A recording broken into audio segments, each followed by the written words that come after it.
Hello, my name is Miss Tessa from the YMCA. Today we are going to make a recipe called Sticks, Stones, and Bricks. It's from the Healthy Schools, Healthy Communities curriculum developed by the Michigan Fitness Foundation. So you might have guessed we're not actually going to eat sticks, stones, and bricks.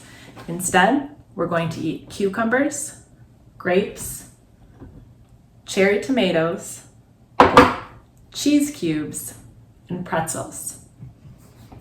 We're going to add 4 of each to our plate. 1, 2, 3, 4 cucumbers, 4 grapes, 4 cheese cubes,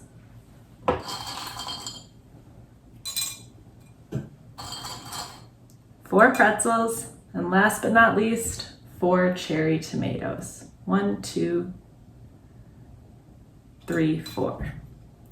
Although this snack is delicious just like this, if you want to make it extra fun, you can try to create some things by using your pretzels to poke into the different vegetables and cheese. So far I've made a dumbbell to help with working out, and a person, but he's a little bit wobbly. See what you can create. Whatever you make, I hope it's delicious. Thanks for watching.